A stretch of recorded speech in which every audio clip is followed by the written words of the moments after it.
Y vamos a ir a otro tema, la inflación. Durante la semana se informó por parte del INE, aumentó un 1,2% en agosto, acumulando un crecimiento de 9,9% el IPC en lo que va del año, y esto es muy importante, de 14,1% en 12 meses. Este es su mayor nivel de inflación en 30 años. Nuevamente destacó el alza de los alimentos, principalmente las carnes, el pan, a lo que se suman los constantes alzas en el precio de las bencinas, que tuvimos una buena noticia, un punto de inflexión, a ver si se convierte en tendencia durante la semana con caída de las bencinas, leve, bastante marginal en algunos casos, pero de todas maneras, tras 55 semanas, un tema importante. Ahora, ¿cómo ha cambiado el consumo de los chilenos a raíz de esta inflación que estamos viviendo este año y que se va a mantener hasta el próximo? Vamos a estar conversando de ese tema, para eso estamos en contacto con Rodrigo Montero, decano de la Facultad de Administración y Negocios de la Universidad Autónoma. ¿Cómo está, Rodrigo? Muchas gracias por acompañarnos, muy buenos días. Hola, muy buenos días, un gusto saludarlos. Vamos a profundizar en eso, pero primero quiero preguntarte por lo que fue el último dato de inflación. Y claro, más allá del porcentaje, del número, por la evidencia de que estamos en un escenario inflacionario bien complejo en términos de la cifra misma, esto se nota en el día a día de los chilenos y las chilenas, ¿no? Desde cuando van a ir al supermercado, cuando llenan el estanque del auto, o sea, esos temas que son tan de cotidianos que efectivamente muestran de que estamos viviendo con presiones inflacionarias que complican y hacen que el bolsillo cunda menos. Efectivamente, el escenario es sin duda complejo para los hogares chilenos, toda vez que han tenido que lidiar gran parte de este año con inflaciones bastante significativas, con las cuales no estábamos acostumbrados, la verdad, convivir. Y esto, diría yo, se refleja muy bien con lo que ha establecido recientemente el INE en cuanto a la evolución de las remuneraciones reales. Ahí se constata claramente lo que tú muy bien señalabas en cuanto a la pérdida del poder adquisitivo que están experimentando los salarios en Chile. Y claro, las familias, las personas en el día a día eso lo constatan cuando van a adquirir los elementos que usualmente solían consumir, se notan y se constatan crecimientos importantes y significativos. Por lo tanto, dado que los salarios en general no se ajustan mes a mes, ¿verdad? Ni tampoco están denominados en UF, entonces vemos que hay una pérdida importante en la capacidad de adquirir bienes y servicios por la familia en Chile. Y eso sin duda es un escenario que estresa financieramente a las personas.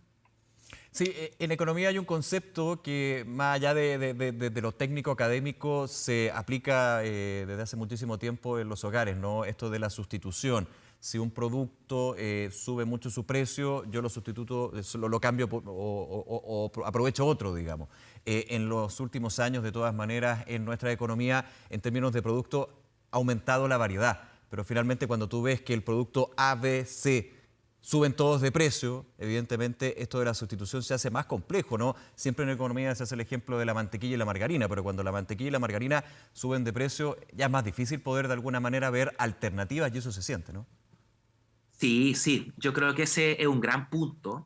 En general, cuando uno efectivamente conversa estos asuntos con los estudiantes y tú le explicas el concepto de IPC y la canasta de bienes y servicios, tú siempre haces ese punto y tú dices, bueno, en realidad la inflación de alguna forma sobreestima el costo de la vida, ¿verdad?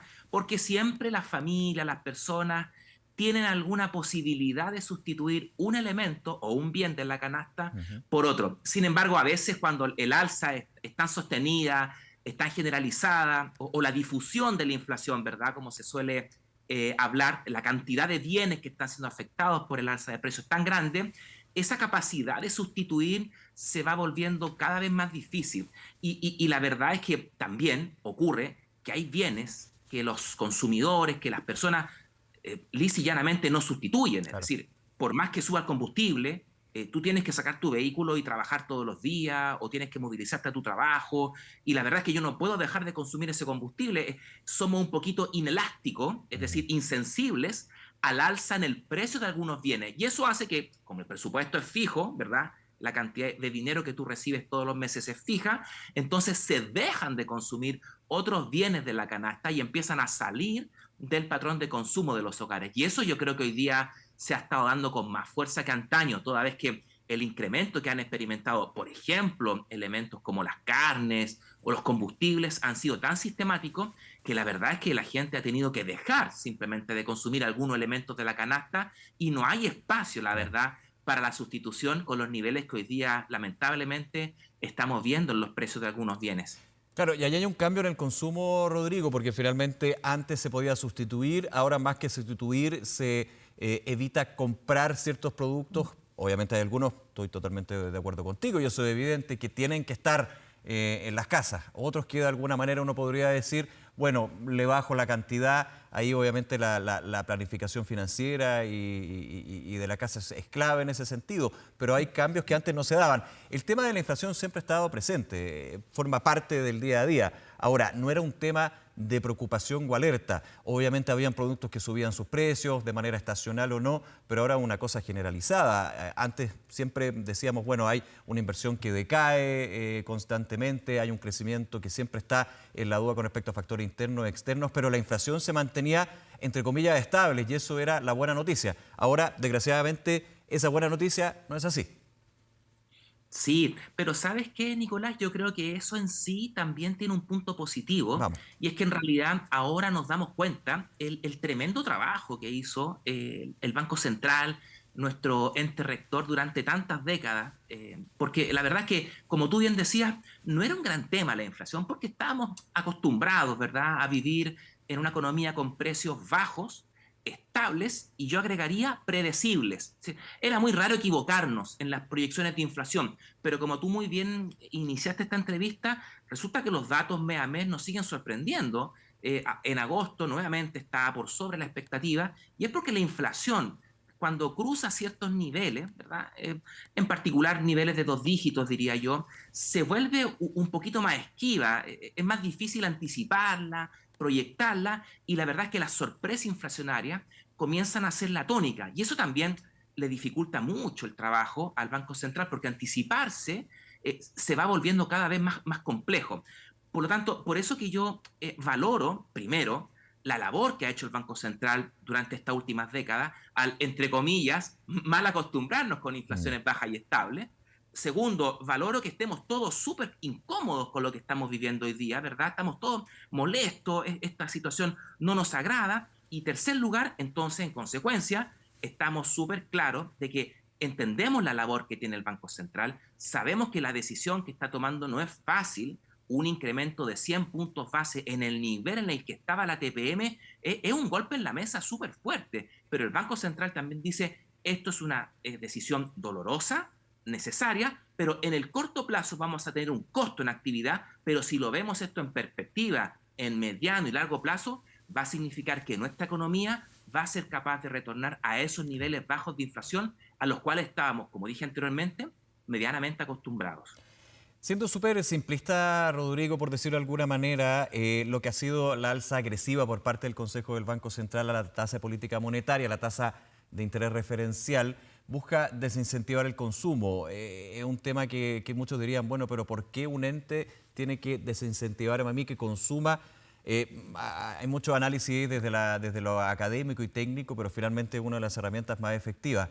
Ahora, esto ha sido la constante en términos de la TPM durante todo este año, llevando a sobre 10% la tasa referencial. Y muchos se preguntan, bueno, pero esto está teniendo efecto porque finalmente las presiones inflacionarias se mantienen y de hecho en su último informe de política monetaria el Banco Central proyecta, siempre en estimación, de que este año se va a cerrar en un 12% en términos de IPC. Esto, si ya lo vemos a un horizonte de un año anualizado, se supera, llega a 14. ¿Tiene efecto realmente y cuáles son los elementos ahí que juegan a favor o en contra en términos de la política monetaria?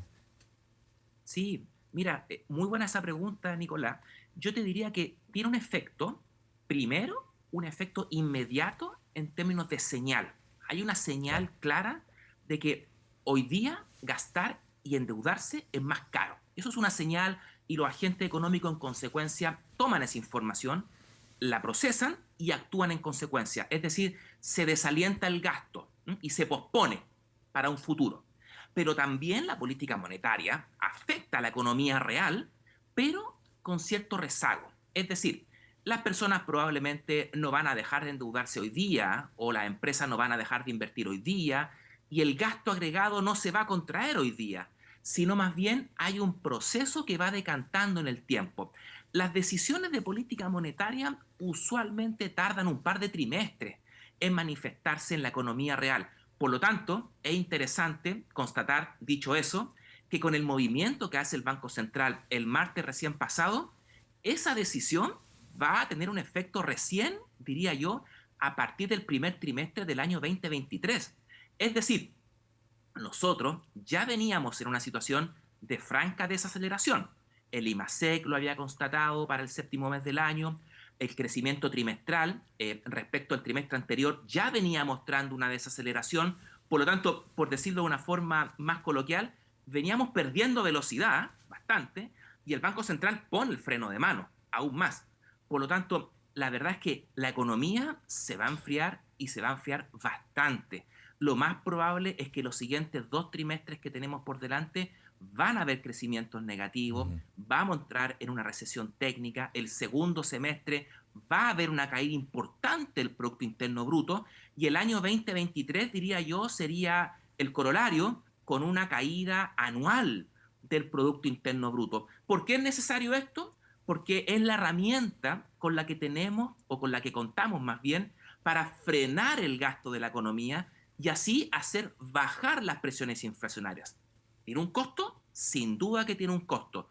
Vamos a comenzar a ver aumentos en la tasa de desempleo, vamos a estar viendo IMASEC negativos por varios meses por delante, se van a deteriorar la expectativa de los consumidores, también de las empresas, va a haber un efecto importante. Pero de nuevo, hay que poner en contexto esto, que va a ser un costo de corto plazo en aras de un beneficio de mediano y largo plazo.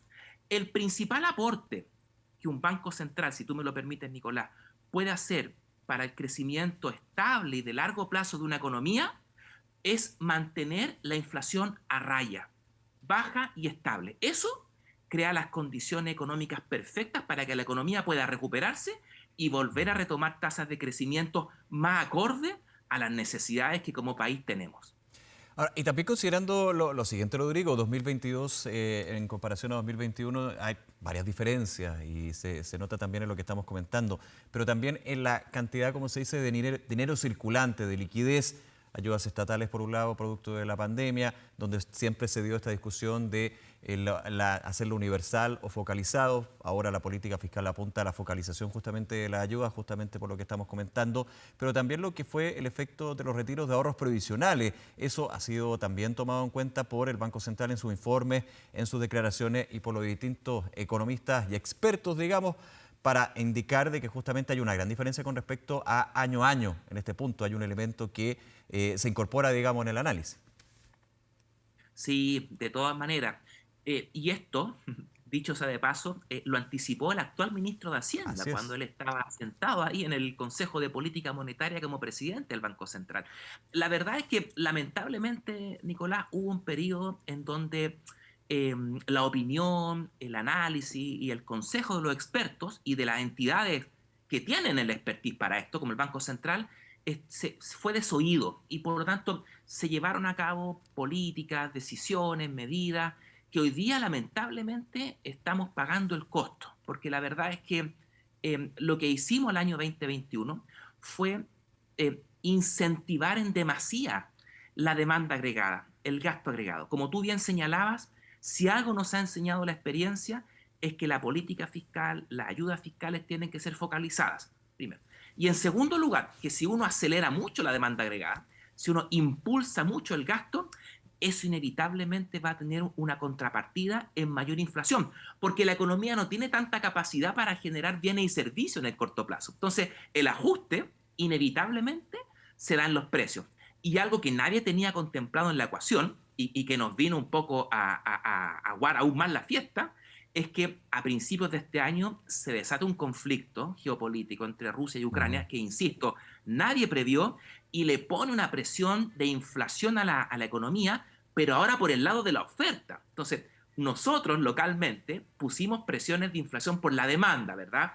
Política fiscal muy expansiva, retiros previsionales, etcétera. Pero a renglón seguido, a comienzo de este año, viene un shock de oferta que le imprime una inflación a la economía, pero por el lado de la oferta. Y esa inflación es mucho más dañina y es mucho más difícil de controlar, porque es una inflación que te genera, además de mayores precios, un menor ritmo de actividad económica. Y lo estamos viendo con precios de los combustibles y de la energía en general muy por sobre los parámetros históricos, con precios de los alimentos y los granos también muy disparados. Entonces, lamentablemente, a veces cuando uno toma decisiones, eh, se olvida de que hay elementos que no estás tomando en cuenta porque aún no han ocurrido y no hay ninguna señal para tomarlo en cuenta, pero resulta que pueden ocurrir. Por eso que muchas veces el Banco Central recibe algunas críticas en el sentido de que se equivocó, actuó tarde o actuó demasiado rápido, pero cuidado porque en realidad el horizonte,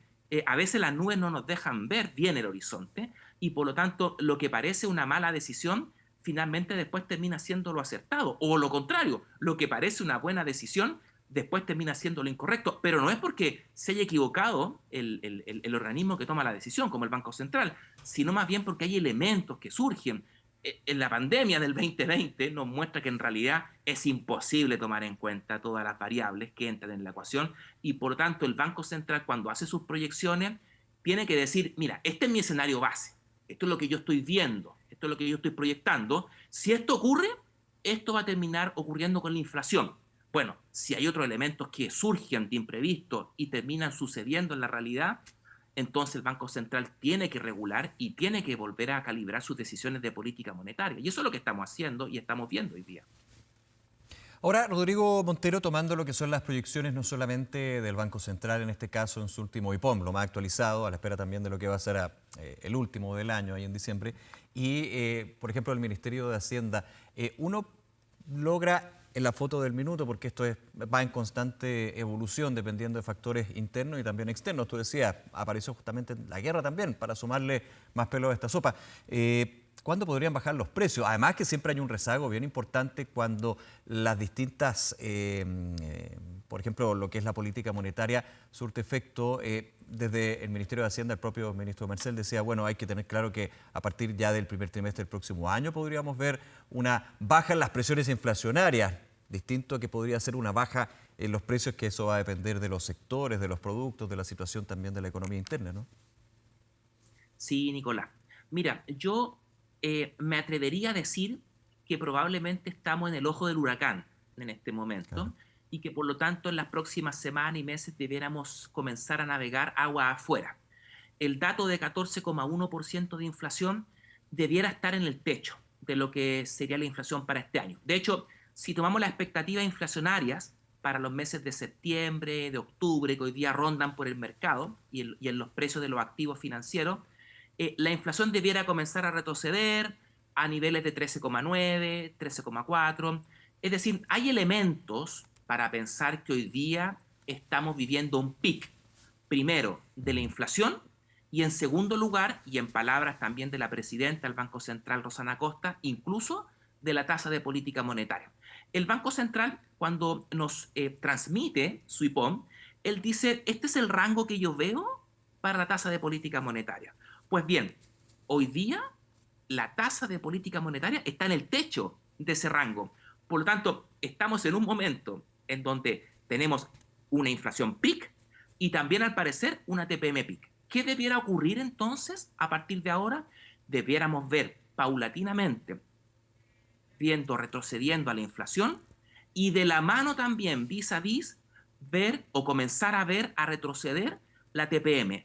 Ya durante el último trimestre de este año debiéramos ver una desaceleración importante de la inflación para finalizar en torno a 12% y también debiéramos en consecuencia a partir del primer trimestre del año 2023 comenzar a ver una disminución de la TPM. Por eso yo me atrevo a pensar, a prever de que este momento es el momento más duro que estamos viviendo y que ya podemos empezar a ver un poquito un relajamiento de la tasa de política monetaria a partir del primer trimestre del próximo año. Pero de nuevo, eso, Nicolás, si es que nada extraordinario que hoy día no estamos poniendo sobre la mesa o no tenemos sobre la ecuación, ocurre. Y ahí tú sabes que es muy difícil anticiparlo. En el IPOM de marzo de este año, el Banco Central en su escenario central lo mencionó y dijo, esta es la trayectoria que yo espero para la inflación si es que el conflicto entre Rusia y Ucrania no se extiende mucho en el tiempo, ni en profundidad ni en extensión. y resulta que ya estamos en el 9º mes del año y al parecer no hay muchas luces de un pronto término de ese conflicto. Entonces, pucha, proyectar y anticipar variable económica es un juego difícil y es ingrato a veces, porque hay muchas cosas que están dando vuelta y que son difíciles de anticipar apropiadamente. Rodrigo, por último, y agradeciendo estos minutos y este análisis bien relevante para todos, todos vivimos los efectos de esta inflación tan alta de todas maneras, por ejemplo, por lo menos, pero de todas maneras los más vulnerables son los que lo sufren más. Este es un impuesto a los más pobres, como siempre se ha dicho, la inflación.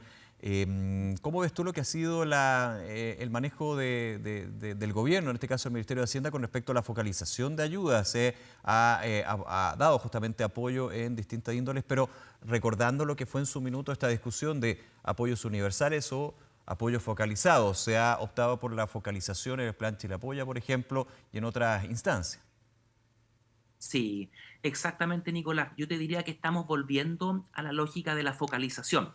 El ministro Marcel es un gran economista y él tiene muy claro este aspecto. Y por lo tanto, lo que hoy día tiene que hacer la política fiscal es principalmente ir en ayuda de aquellas familias y aquellos segmentos que lo están pasando más mal en este momento. Si algo positivo nos dejó la pandemia es que fuimos capaces de actualizar el registro social de hogares, que es el listado con el que cuenta el Estado, el Ministerio de Desarrollo Social en particular, para poder identificar exactamente dónde y cómo están las familias más vulnerables. Hoy día ese listado está bastante actualizado, por lo tanto sabemos muy bien dónde están aquellas personas y aquellas familias más vulnerables y cómo están. Por lo tanto, la política fiscal tiene hoy día un escenario muy propicio para ir en ayuda focalizada de aquellos hogares. Y en ese sentido, lo mejor también y más eficiente pueden ser transferencias monetarias directas.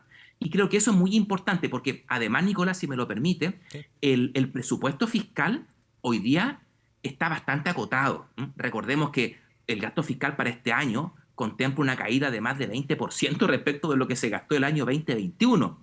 Entonces, la verdad es que el gasto fiscal está volviendo también a sus cánones históricos. Y el ministro Marcel, en ese sentido, ha honrado al pie de la letra esa ley de presupuesto que aprobó el Congreso el año pasado. Y por lo tanto, él tiene muy claro que los recursos hoy día son muy escasos.